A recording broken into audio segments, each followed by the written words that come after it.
Now, before we start tonight's story, I want you all to think back to your childhood, back to your high school days, and tell me, what was worse than the first day back at school after summer? Well, I can tell you this. It's the first day back at school after summer when you're in a completely new school and you're the new kid. Oh, I went through that. Well, I travelled around quite a lot as a kid, so probably 3 or 4 times I was the new kid in school, and I learned strategies eventually. Be a bit mysterious. Don't give too much away. Make sure people are intrigued by you. Oh, and if you can, be pretty good at sport. That tended to help quite a lot. Now, not everybody can be that lucky, and tonight's story reflects that fact. So, without further ado, I think you're going to really enjoy this one. So let's all sit back and relax with our favourite drinks and listen to When Lacey Came Home by Corpse Child. Part 1. Now, this may be hard for me to really talk about, so forgive me now if I lose my cool a bit, or if this is hard for you to understand. She was my friend, my best friend. The wind whipped through my hair, stinging across my face as I sped down the open freeway on my bike. My heart was hammering harder and harder. Jeez, I'm not going to make it. I see it, dead ahead. The old house, my old house. Her hell on earth. I pedal harder and harder, flying down the open road. My legs ache. Oh, please, God. Please let me be in time. Please let me get there before she does. I pull up to the front of the house. It sits, quiet and still. It looked like it had always done, weathered and decaying, as rotten on the outside as its core was on the inside. As rotted as what lives in it. I stared at it for a moment, the engine of the motorcycle still purring. The house just stared silently back at me. So few memories of my own connected to this house, yet I can feel so much pain emanating from it. So much raw emotion, sadness, rage, and utter anguish. I can feel it brush across me like the wind is. And yet, everything is quiet. I cut the engine off and dismount. I want to call out her name, praying to God that she'll still answer, that she's still around, that I'm not too late. But I don't. I can't. Somewhere deep inside I know the truth, and I don't want to admit it. I begin toward the house, and the closer I get, the more I feel those emotions, the raw sorrow, sting across my face. My hand shakes as I reach up to ring the old, worn-out doorbell. I hear it ring. That distinct ringing sound that I'd only ever heard from this bell. Old and rotten like the rest of the house itself. Everything remains still. Hello? I say softly. Nothing. My eyes begin to burn with tears. Lacey? Nothing. Lacey! I shout. Nothing. I crumple to my knees and begin sobbing. I knew it. I was too late. She was gone. Oh, welcome home, Lacey. It was the start of junior year. The teacher announced that we had a new student. Most of the others either groaned or got excited. We didn't get new people all that often, so for some, like me, this was a chance to meet someone that might actually treat other people like human beings. Like I said, I fit into the latter category. Funny enough, though, given just how painfully shy I was, among other things, especially back then, well, I remember wondering who this new kid would be, what they'd be like, and just how long they'd stick around, putting up with this shit going on constantly at that school before inevitably moving away. Well, that was a somewhat common occurrence too. Don't know what it was, other than the usual, that's just high schoolers for you shtick, which I've always seen as a piss-poor cop-out, by the way. But kids were just outright cruel to each other at that school. And because of this, I ended up losing touch many times with the, albeit very small, handful of people I could make friends with. They'd always end up either moving out of town, or at least into another district. Either way, they wouldn't be at school with me anymore. The ones that did stay, of course, were absolute jerks.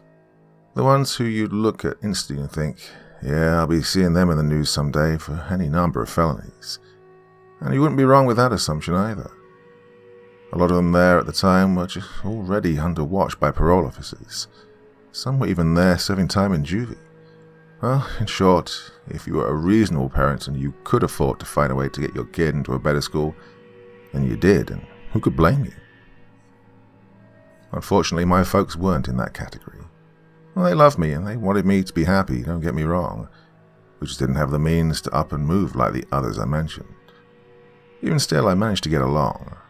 Lonely as fuck, sure, but I got along okay. Helped probably by the fact that I was so shy at the time that I essentially flew onto everyone's radar when it came to the assholes looking for fresh meat to grind in the hallways or whatever.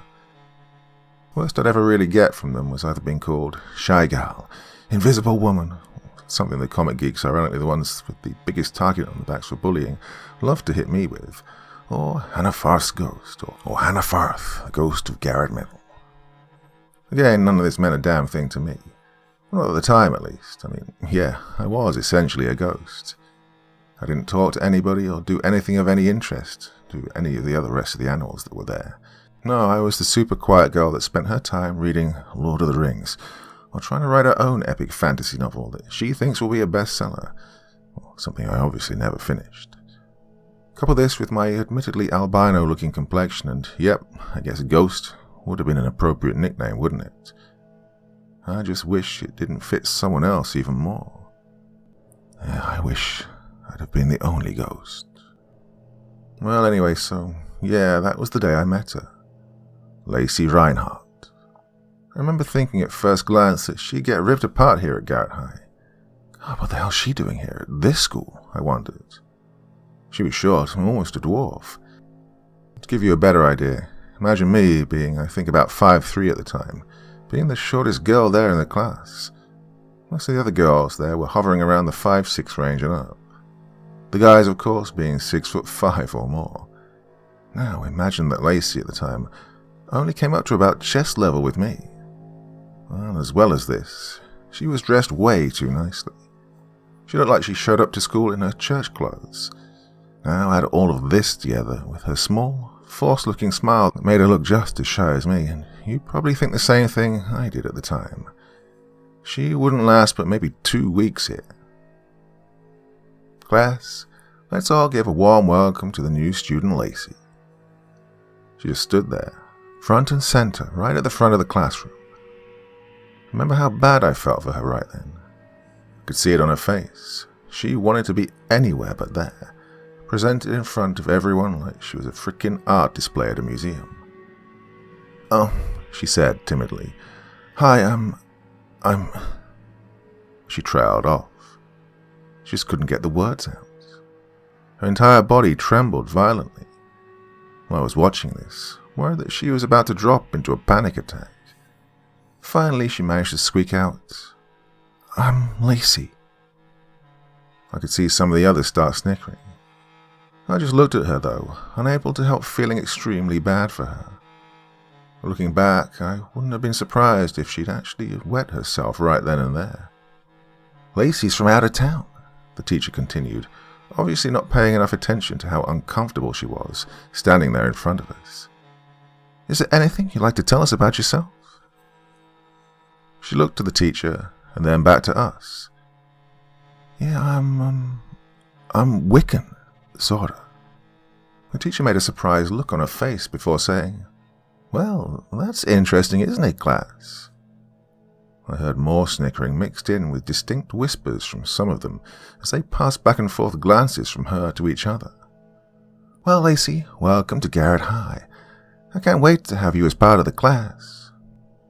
The teacher then gestured to the room and said, "You may take whatever seat you like." Lacie just stared forward, dead-eyed.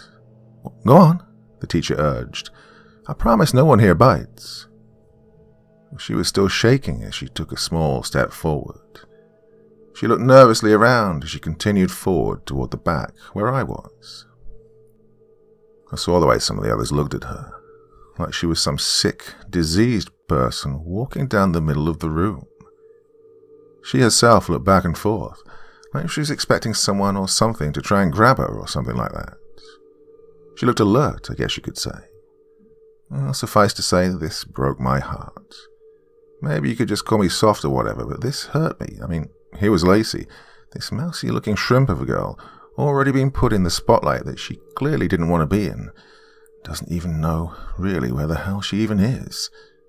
And now here she was, afraid to even pick a desk to sit at. Well, you probably know where I'm going with this. That's right, I took her under my wing, right then and there.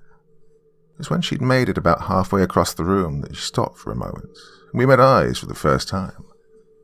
At the time, I couldn't really tell what it was, well, nor I think could she, but I felt a sense, I guess, of warmth, a sense of safety, of security, a sense of understanding, despite saying absolutely nothing.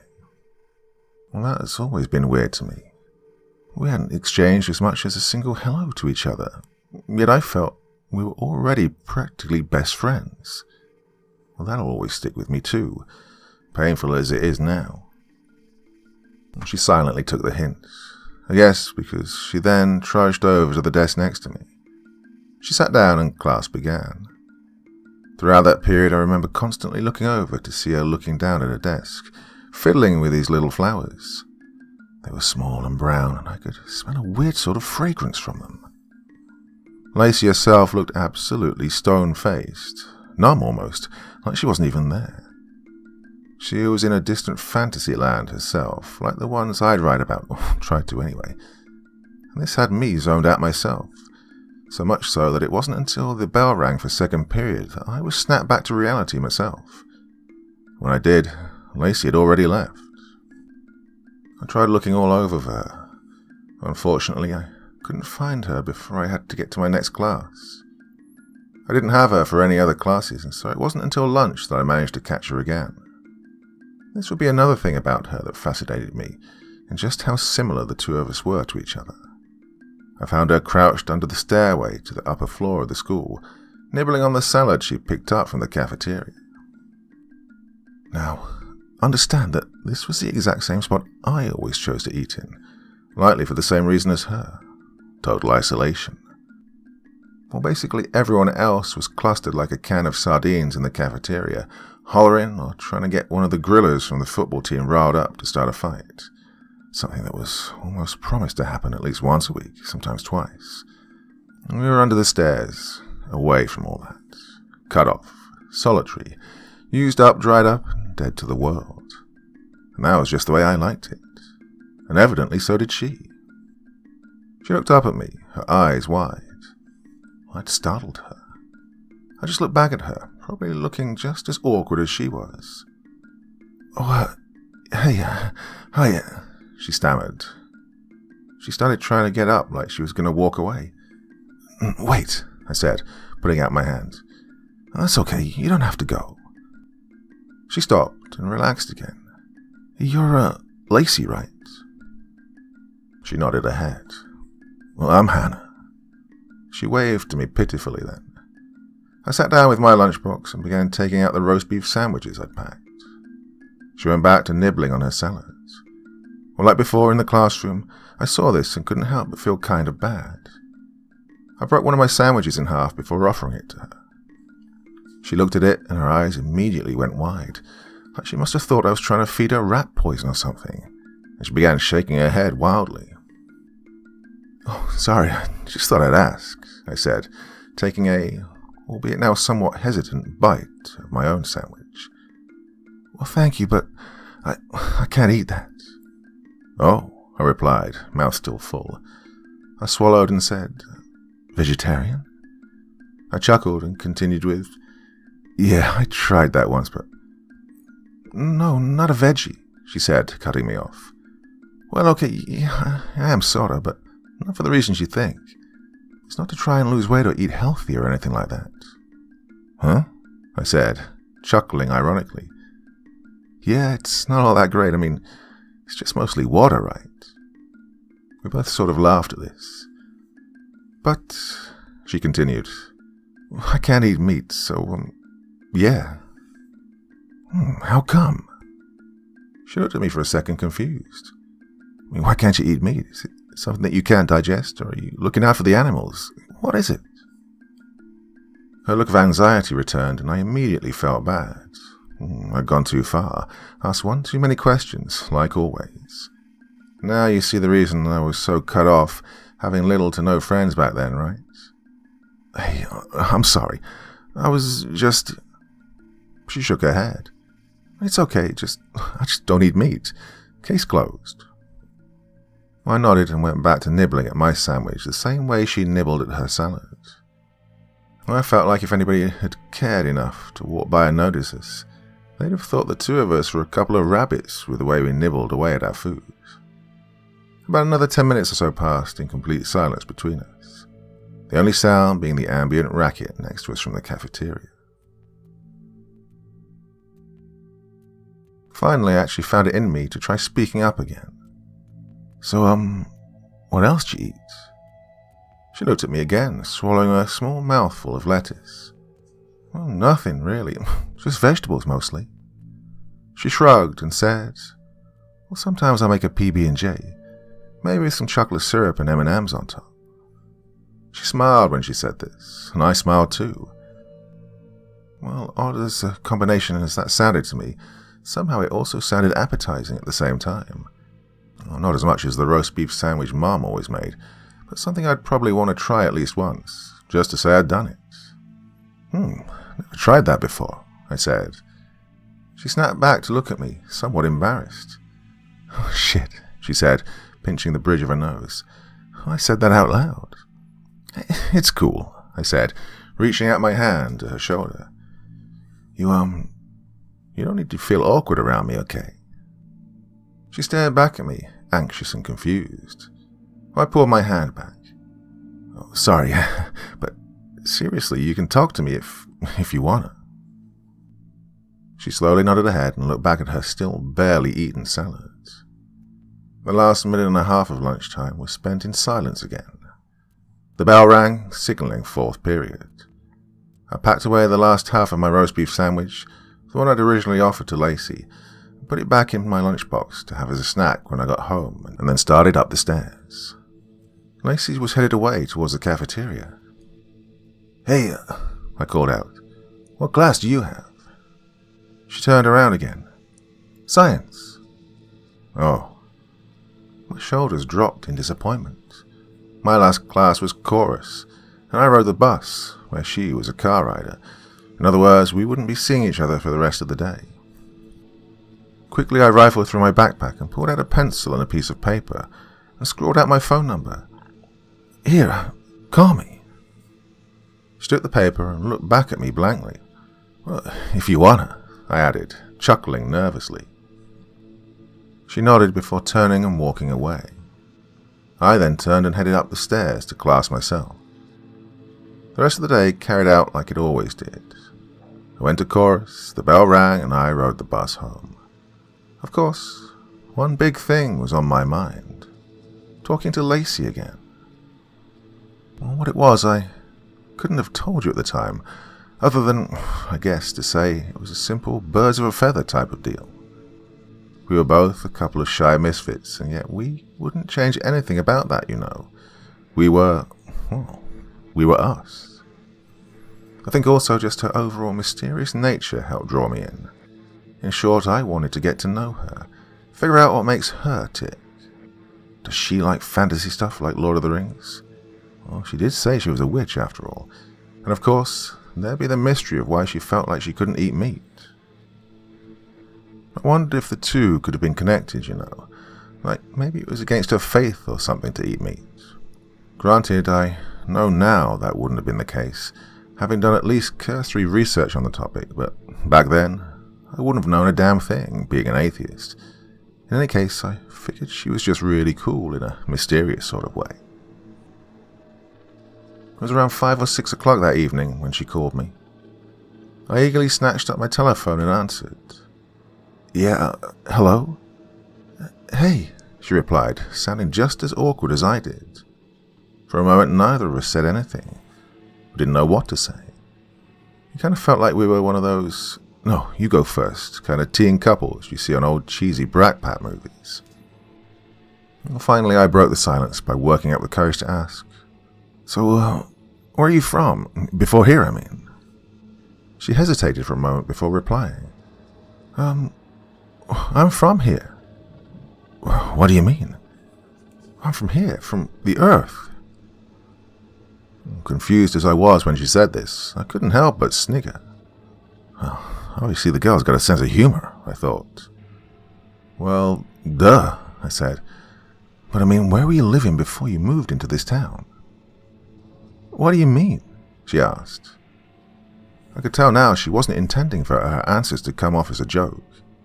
Unfortunately for me, that meant I'd have no clue as to what the hell she was talking about. Oh, hey, never mind. What about hanging out? Anything you like doing, like going to the movies or something? Admittedly, I felt kind of stupid asking this. Hell, have we not already established that neither of us are really outgoing? And here I was asking if she wanted to go to the frickin' movies. Sorta, she replied, somewhat surprising me. It's not really a hangout place, though. Just the woods. I like to walk through the woods sometimes. It's peaceful, you know. I almost wanted to jump out of my skin hearing this. Well, it was perfect. I always used to try and picture the woods as a setting for my fantasy characters.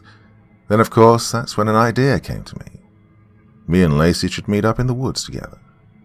I thought, given that she was into nature and magic, technically a lot more than I was, that she'd be able to give me tips for my story, you know. It was something that could bring us together, despite us otherwise being generally distant people. I guess that's just something else to keep in mind while reading this. We were both just kids, and we had each other to hold on to. Really? I asked. Well, you know, there is a stretch of woods just behind the school. Want to hang out there? Well, I mean, we can, but like I said, I've never usually hung out in the woods. Usually I just go alone. Oh, I said, feeling a bit awkward. But I mean, if you want to come, that'd be cool too. Okay, I said, heart pounding excitedly. Well, when? What time? Well, I'm about to go out now. Want to join?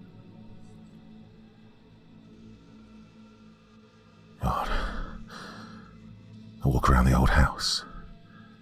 I walk around to the back. I see the woods.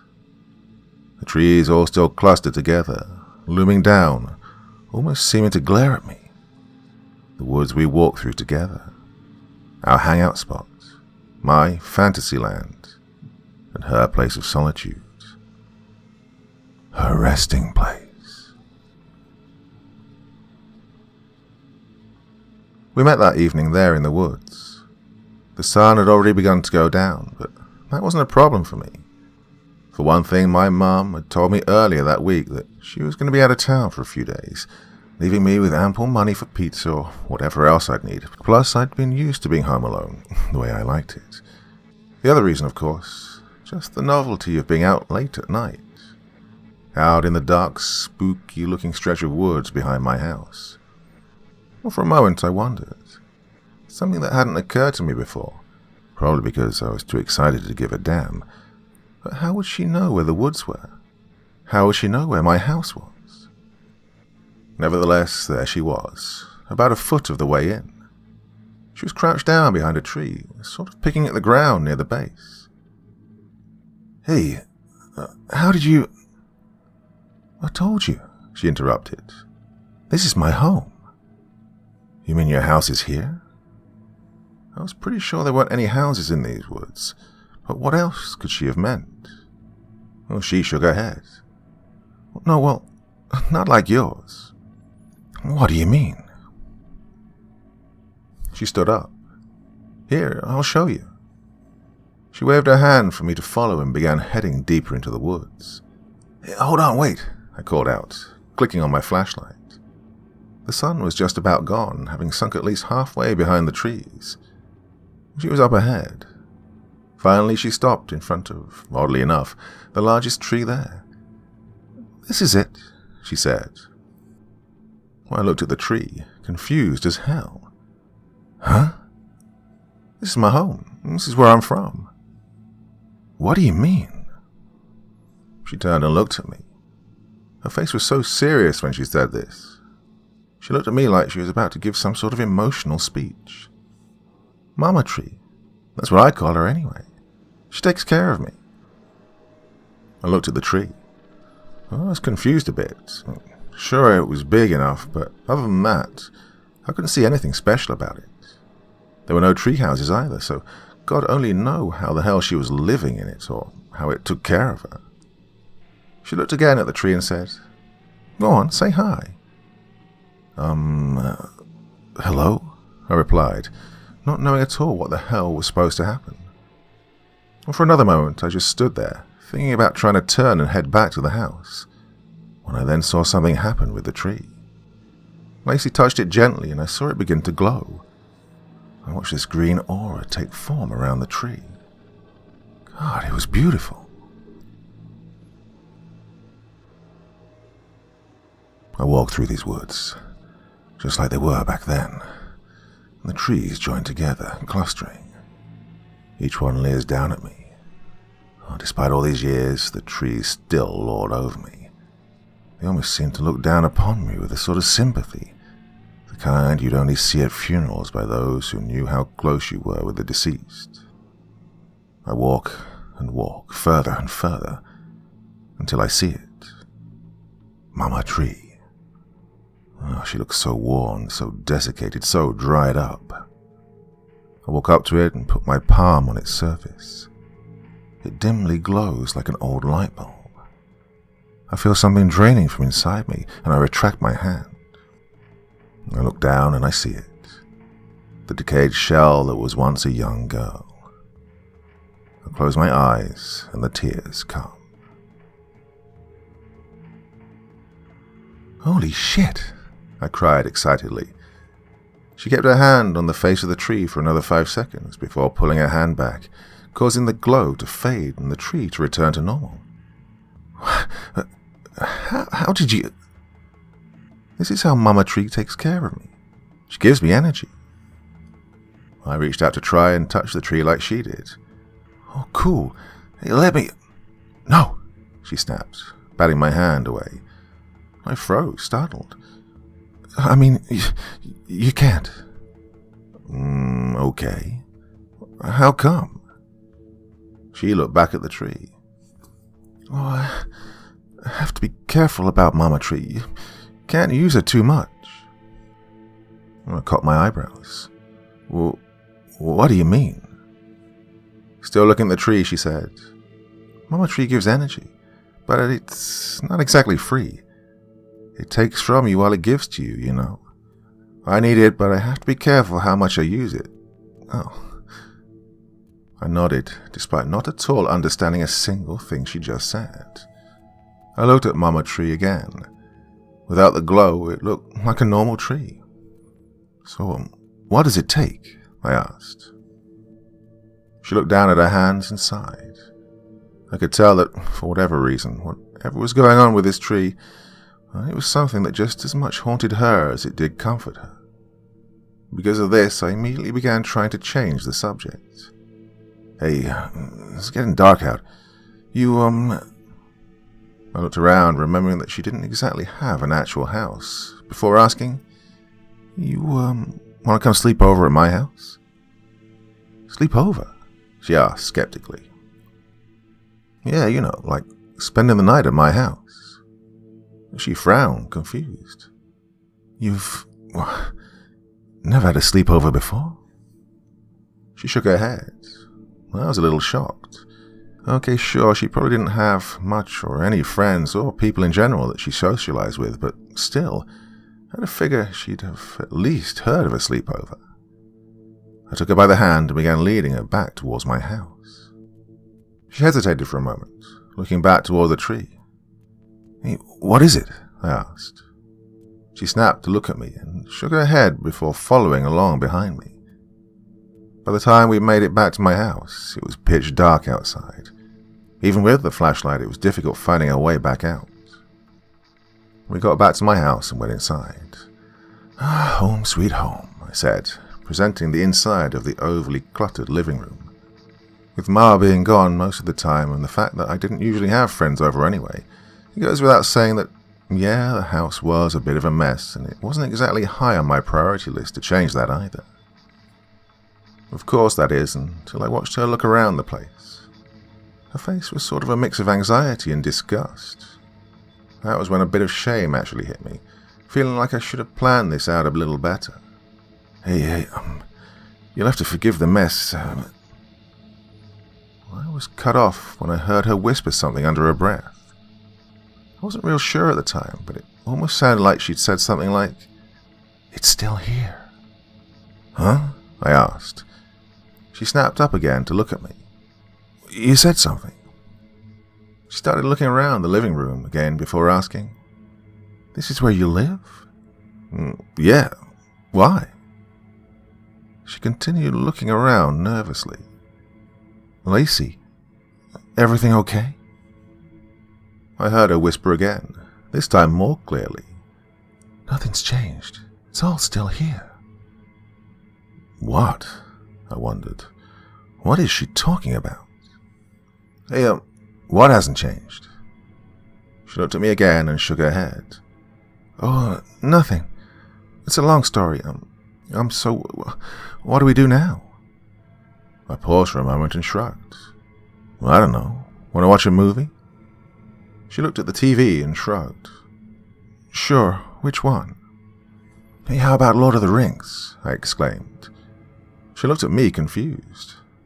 My eyes widened with shock. "You've never seen Lord of the Rings?" She shrank down a bit and replied, "Sorry, I guess I haven't really watched all that many movies. Never really was able to." I once again felt a sense of heartbreak. I wonder what her life was like before what it is now. I mean, as far as I knew, she didn't even have a home or even parents. I started wondering if maybe she was a runaway. If she was someone looking for her? I turned on the TV and put in The Two Towers, my personal favorite of the trilogy. She sat down, kind of stiff and rigidly on the couch, while I went to see about scrounging up some snacks for us. I wondered if there'd be anything in the house she'd eat. Most everything in the fridge was either old leftovers or the packages of fresh pork chops Mum bought a week ago. It still hadn't gotten around to cooking. Fortunately, I saw we still had a pack of carrots. I joined her on the couch and offered to split the pack with her. She snickered before taking a handful. We watched about the first half hour or so, with both of us being absolutely enthralled. And when it got to the scenes with the Ents, I noticed her mood seemed to change a bit. She seemed to be both fascinated and anxious with it. Well, I didn't say anything, of course, but I won't lie. It really started to make me wonder. What was it that made all this stand out for her like this? Was it about trees? Or hell, it could have been the forest in general. Was that what made her both love and fear it? I guess the biggest questions, obviously, were, what was Lacey not telling me here? Where did she come from before? Where did that tree come from? How'd she find it? And last, but most certainly not least, what made the tree so dangerous to use? What was she talking about when she said it'd take from you when you used it? This question, above everything else, was what kept me wide awake most of that night, even long after Lacey had nodded off, laying her head on my shoulder. I just quietly sat there in the dark, staring both at and beyond the TV. My focus was brought back to reality, though, when I started hearing Lacey whispering something in her sleep. "I'm coming, Mama," I heard her mutter. I looked over. I could feel her body start to stir. "I'm coming, Mama." She started fidgeting more and more violently then. I put my hand on her shoulder and began shaking her. That's when I noticed something. I noticed that her skin felt loose, like it was hanging off of her bones. Her whispering became weaker, hoarse. "I'm coming, Mama." "Lacey?" I whispered, gently shaking her. "Lacey, wake up." My heart nearly stopped when, all of a sudden, she let out a loud groan of pain, like the sound a cat would make if its tail was stomped on, mixed with the sound of a sick person. It didn't sound normal at all. I got up and scrambled for the light. Flicking it on, I was horrified when I saw Lacey lying on her side on the couch with her skin all shriveled like a raisin. I wanted to scream, but it caught in my throat. She groaned again, louder. "Mama Tree." "Lacey," I shouted. her eyes open very slightly, her eyelids drooping limply. Her voice continued to fade as she cried out again. Didn't know what to do. Thinking quickly, I grabbed the phone and dialed the ambulance. When they arrived, I tried explaining to them what I could. That me and her were out in the woods hanging out, and the next thing I knew, she was dying on my couch. Of course, when they asked me about what Mama Tree was, I told them I didn't know. I feel like this wasn't a complete lie either. I didn't really know what it was, aside from the fact that it apparently glows and was special for whatever reason to Lacey. I looked down at the desiccated remains. The shriveled pelt still had strands of her long ginger hair. It's the only thing of colour that still remained of her. Her hand is stuck fast to the base of the tree. She wouldn't let go. I looked at the tree once again. It sits apathetic. The colour and vitality it held all that time ago remains. It looks enticing in a way. Its health gives an almost otherworldly allure. I feel something tingling inside of me, an overwhelming urge. I want to reach out to it, to touch it, to have that energy. But I stop. I have to resist it. I hear it beckoning to me. I look again at her corpse. I can still see small roots growing out of her hollow eye socket. I have to resist. I promised I would.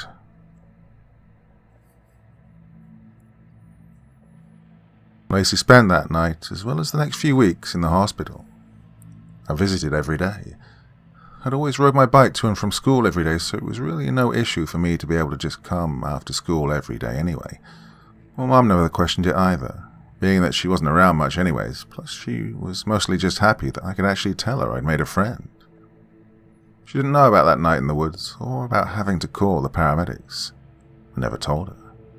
Didn't think she really needed to know, nor did I think she'd approve of the fact that I'd had someone over without asking her first. No, I just told her that Lacey was a new girl from school who I'd made friends with, who was now very sick. Again, not a complete lie. Just perhaps not the whole truth, but in all honesty, it might as well have been to me at the time.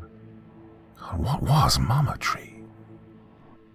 That was the biggest question on my mind throughout each visit. It was one I would definitely like to have asked too if it weren't for the fact that Lacey was catatonic at the time. When I asked the doctors what was going on, they said that they weren't sure really. Apparently her internal organs were, in some way, shape or form, mutating, becoming something else. They further explained that whatever it was that was actually causing this to happen was essentially drying her up from the inside out. When I asked how, of course they were just about as clueless as I was. But they also brought up something else. Something else that, believe it or not, actually confused the hell out of me even more than what was happening with her body. They told me that Lacey Reinhardt, the mousy-looking 19-year-old ginger-haired girl, had gone missing almost 10 years ago after supposedly being kidnapped.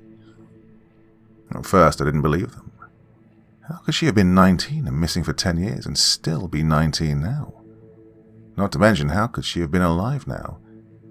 If she'd escaped her captor, how'd she survive, alone and with no kind of food or water?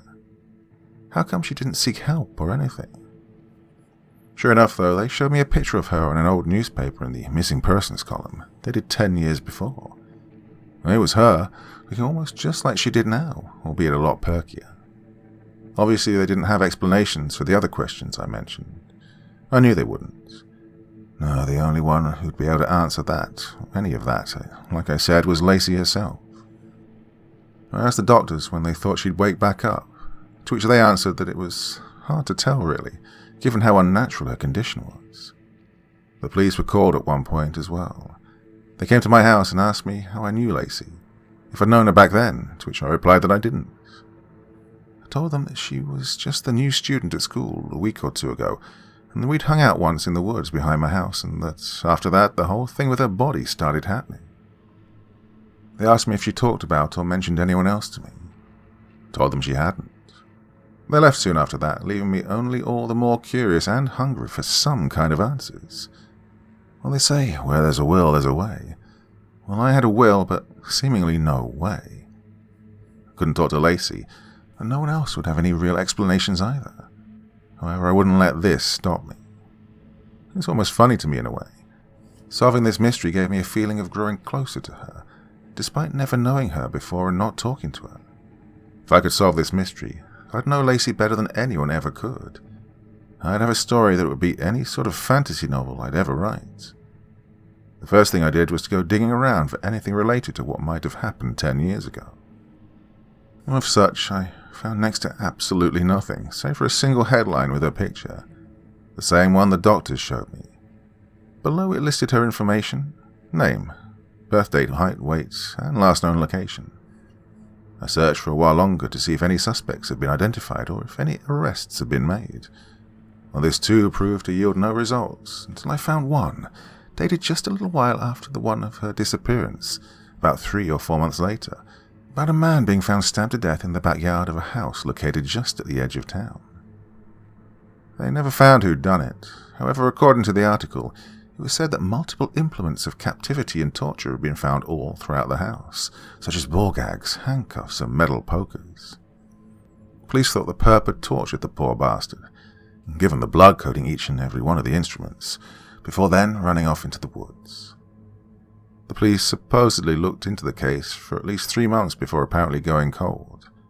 It was said that, despite allegedly combing every inch of those woods, they found no sign of anybody. Just as I was about to move on from this, though, I caught sight of something that made my heart stop dead. The address where the murder happened was mine.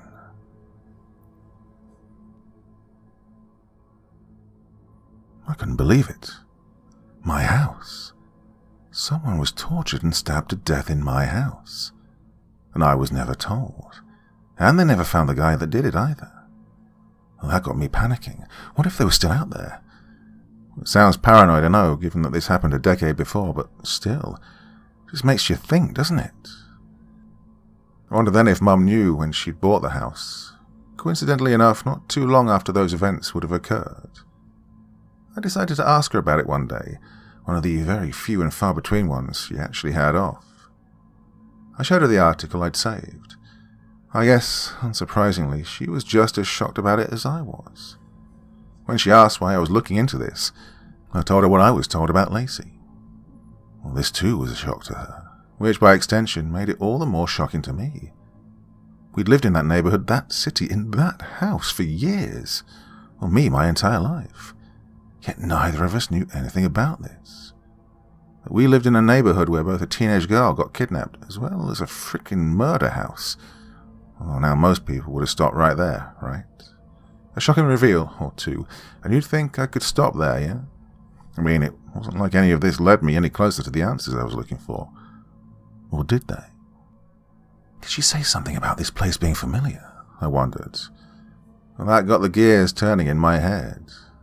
I thought about the way she looked nervously around the place.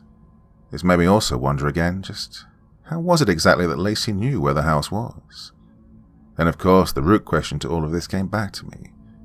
What did she mean when she said she was from the woods? What was Mama Tree? The day finally came one weekend, about 2 months ago now, when I could actually ask her these questions directly when she finally woke from her coma. It was a Saturday, I remember. Well, I remember because Mum had told me that she was going to be gone for the weekend. And this meant, as usual, I'd have the house and all the time to myself. Obviously, I'd spend it with my friend. She was still kind of groggy when I visited. "Hey, how you feeling?" She groaned. "What happened?" She started jostling her head around. Where am I?" "It's okay," I said. "You're in the hospital." Her eyes went wide. "The hospital? Why?" I could see her trying to move her body, still being too weak to really do so, outside of just lightly shuffling around. I put my hand on her shoulder. "Hey, calm down. Everything's okay. You're just in the hospital because of what happened the other night at my place, remember?" She stopped. "Huh?" "My house, remember? You and me, watching Lord of the Rings together." She seemed to ponder this for a moment.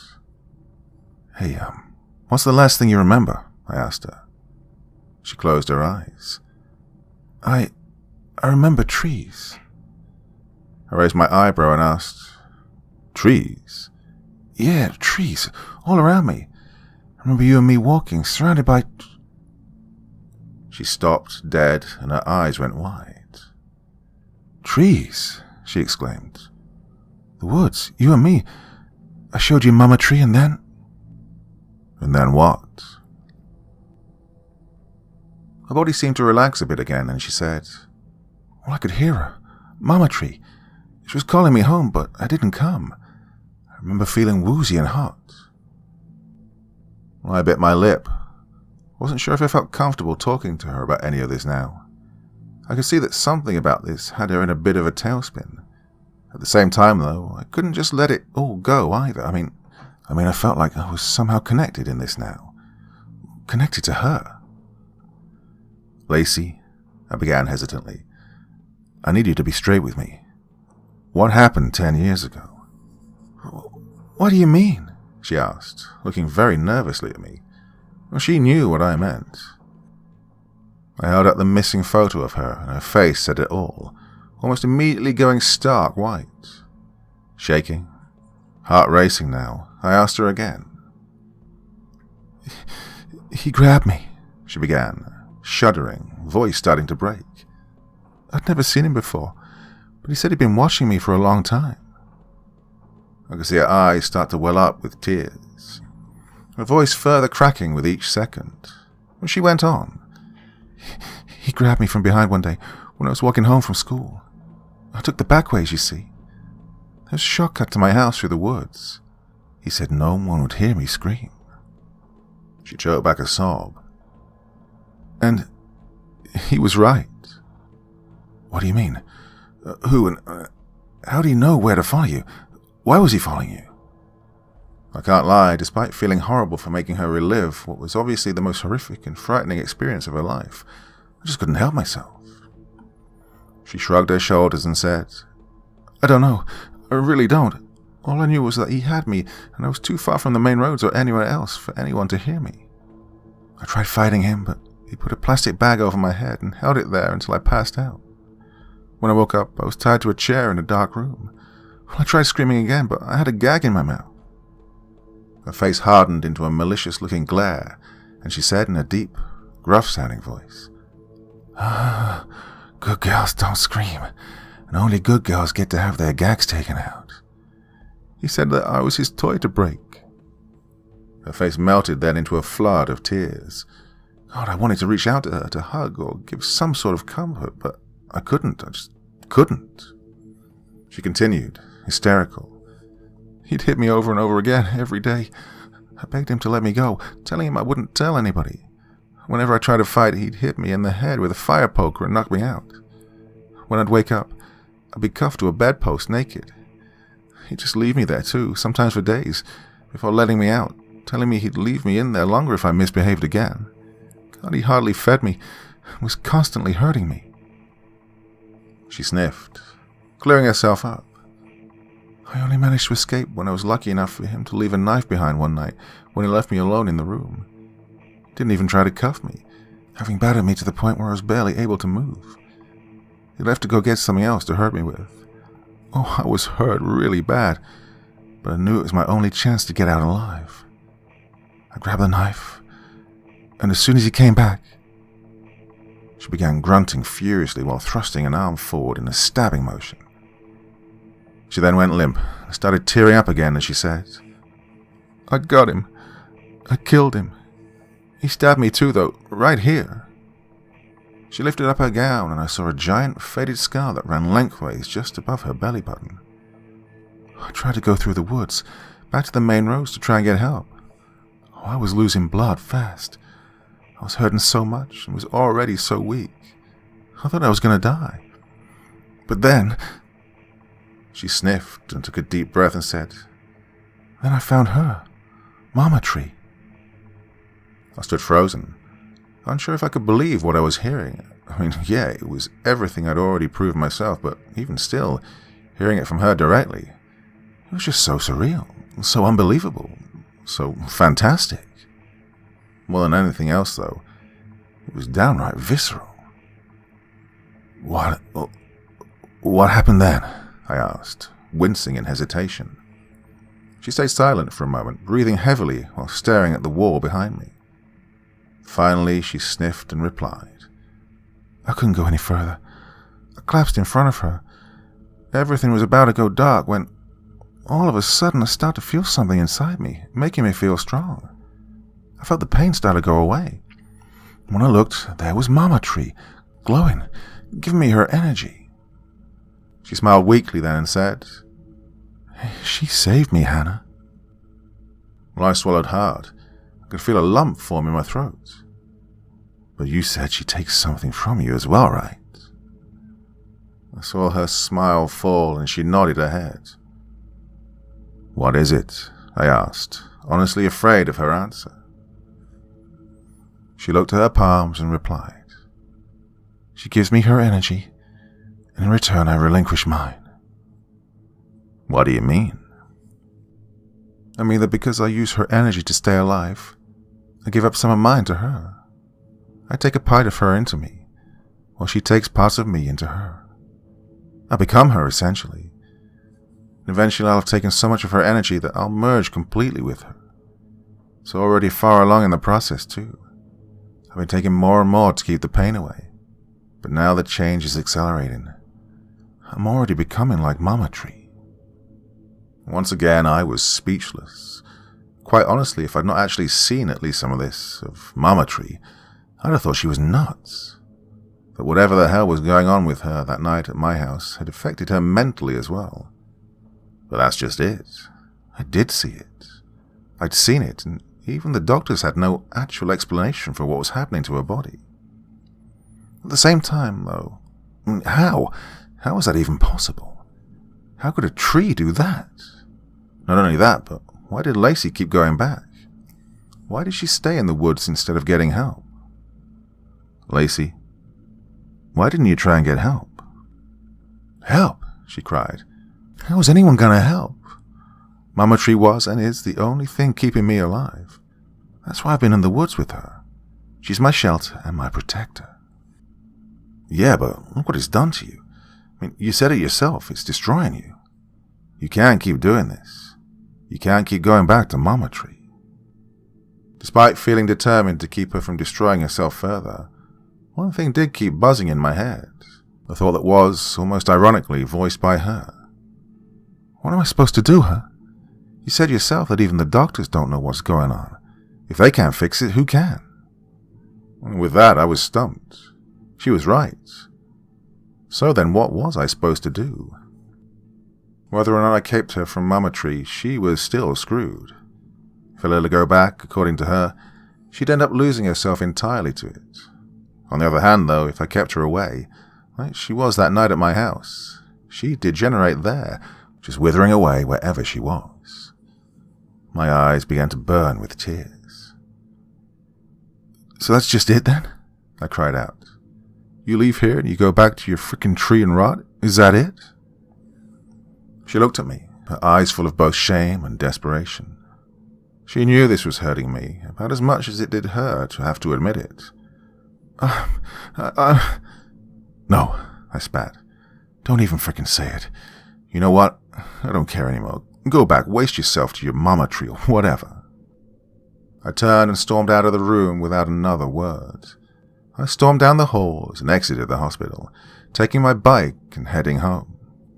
The whole way, all I could think about was how hopeless I felt. That the first real friend I actually managed to make in a long time was essentially screwed, and there wasn't a damn thing I could do about it. I was angry, but yet I knew it wasn't her fault. She didn't have a choice. I mean, like she said, she'd have been dead 10 years ago had it not been for the fact that she found Mama Tree. But that didn't make it any easier. That didn't change the fact that she was screwed and I couldn't help her. I got home to find Mom there. Almost immediately, my flood of emotions was replaced by just straight confusion. Mom was throwing things into the back of the car.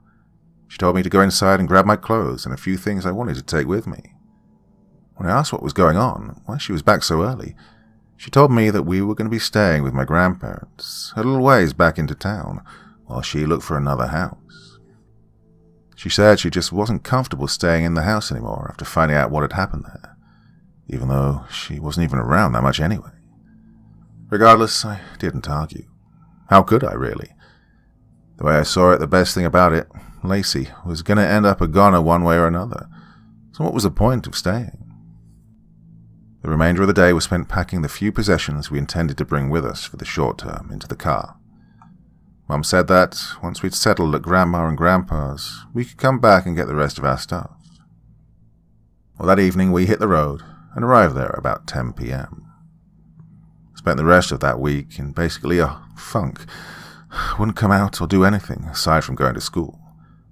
At school, my performance was suffering more and more. I ended up bombing the first exam of the year because I just didn't give a fuck. I felt like nothing really mattered anymore. With a little bit of time, though, I managed to sort of get myself together, to move on, I guess. By the middle of last week, I was back to my old self again, more or less. Still felt a certain weight of sadness, but it didn't linger like it did at first anymore. Instead, it was basically a shadow floating around the back of my head. Until just yesterday. I'd just gotten home from school that day when Grandma handed me the phone, telling me there was a message left for me. When I looked to see who it was, admittedly confused as to who'd ever try and call me, especially during the day while I was at school, I saw that the ID was listed as being from the hospital. I pressed the playback button, and the following message played. Hey, Hannah, it's me, Lacie. Listen, I don't know when or even if you'll even hear this message, but I wanted to tell you two things. First, I want to say that you're pretty cool. If things were different, I would have loved to hang out with you. For what it's worth, I did have fun with you that night, watching that movie together. The second thing, though, is to say that, yes, this is it. The doctors are letting me go. They put in for some prescriptions that they think might stabilize my condition, or whatever. Hey, guess we'll really never know, huh? No, Hannah. I'm going back. I've been away for too long. I just wanted to tell you that, though, and say goodbye. One more thing. Please, whatever you do, don't ever try to use or find Mama Tree. You still have a life. Just enjoy it. For me. All at once, about 1,000,000 emotions flooded through me. I was torn, not knowing at all what I was supposed to do. On one hand, I had accepted that I couldn't keep her away, nor would it make any difference if I could. But at the same time, she was my friend. I couldn't just let her go alone, could I? I needed to be there, to be with her, even if it had to be for the last time. So I dashed out of the house, hopped on my bike and sped off, making a beeline from the house. The sun has set. Only rays are peeking out above the tree line. There's just barely enough of it for me to see them. Lacey and Mama Tree. I spent the last few hours, as I've written this, contemplating one big thing. At the hospital, Lacey explained that the exchange of energy between her and Mama Tree caused the two to essentially exchange their essences. As odd as this will sound, it's only now that I seem to understand, through hindsight, some of what happened with her. She escaped captivity 10 years ago with only a bare inch of her life. She was saved, however, by Mama Tree, through its supernatural properties, of which, admittedly, I still have no explanation for. But, like all things, it came with a price, her life. In order to even get by, for 10 whole years, she had to keep taking from it, which in turn meant she was taken from as well. She'd never be able to stop, until now. Until now, she'd be one with Mama Tree.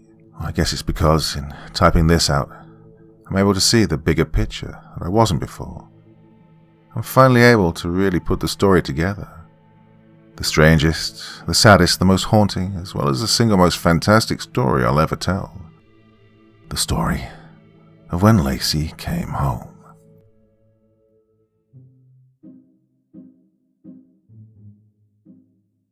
Okay, what on earth was that? Another fantastic story there from Corpse Child. Just keeps knocking them out of the park each and every time. Wonderful, wonderful work there. Really a joy to read. But weird, fantastic, horrific, everything all rolled into one. Well, that is it for me this evening. I'll be back again very soon, of course. You can hardly wait, can you? Nah, that's what I like to hear. Well, my dear friends, till the next time, very, very sweet dreams, and bye-bye.